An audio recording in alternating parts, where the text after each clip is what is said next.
night hen party. Leading the way out was a bandy-legged, bipedal creature in an ill-fitting spacesuit. Its head was bald, with mottled black and orange skin. Words spluttered from its amphibious mouth. This way, ladies and gentlemen and others. I'm Hickory Frims, your guide on Death's Deal. Please don't venture too far from the attraction. Remember, this is a strict 2-minute touchdown and we don't wait for stragglers. I was wrong. It's not a rescue ship, said the doctor. It's a tour boat. What? Holiday makers? But there are people out there who need help. Right, enough of this nonsense. Oi, you lot! What's going on? As Donna marched towards the odd crowd, the tourists reacted with shock. A tall woman, wearing an ornate feathered headdress, looked aghast. Who are you? This is supposed to be a private tour. Put a sock in it, Pocahontas. We're here to help people in trouble. The woman bristled. How dare you? I'm Mistress Colleen of the Orkite Guild and... Whatever! Didn't you hear the distress calls? The doctor held out the sonic screwdriver and turned on the spot. 693 signals to be precise, he said. None of them are alive, scoffed Frims, the amphibious tour leader. How do you know? Frims looked at Donna as if talking to a fool. Because this is Death's Deal. Funny name, isn't it? Said the doctor. What exactly is the deal? The deal is you die quickly. Crash here and nobody rescues you. You don't live long enough. This is the deadliest planet in the galaxy. Frims nodded towards the TARDIS. I suggest you leave in your capsule as soon as possible. Donna noticed that she had to keep shifting her feet to stay balanced on the uneven shingle.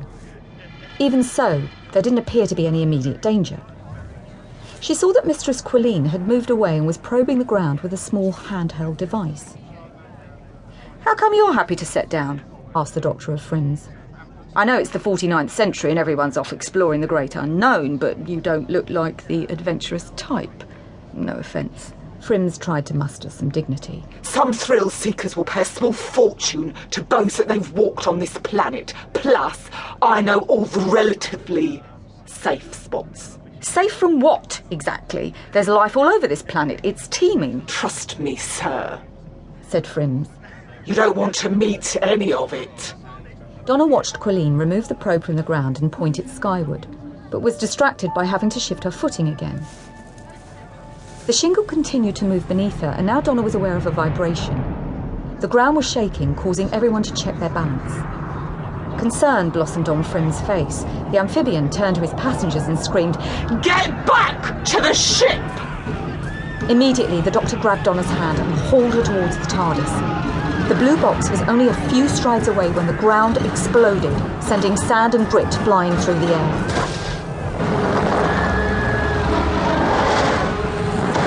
The doctor and Donna used their arms to shield themselves from the debris. Where the TARDIS had stood, there was now a huge disembodied throat soaring into the sky, ending in a 3-tusked maw that gripped the time machine. Chowing down, it suddenly gulped and swallowed the TARDIS whole.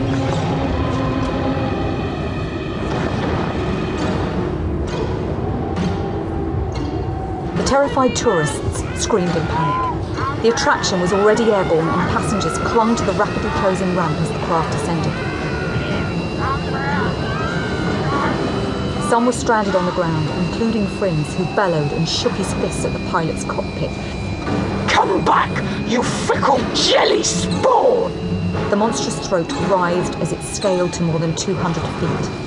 Then its maw split open and stretched into a fan of spiked fronds, fully exposing the 3 tusks.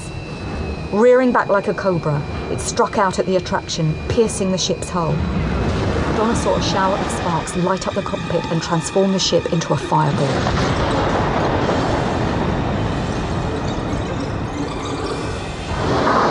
Seared by the flames, the creature howled and shook off the craft, which span across the sky and disintegrated before it could hit the ground. The monster thrashed from side to side and then plunged back beneath the surface with such force that Donna fell forward, sprawling into the grit. The creature had gone, but the shingle rolled towards the sinkhole it had created.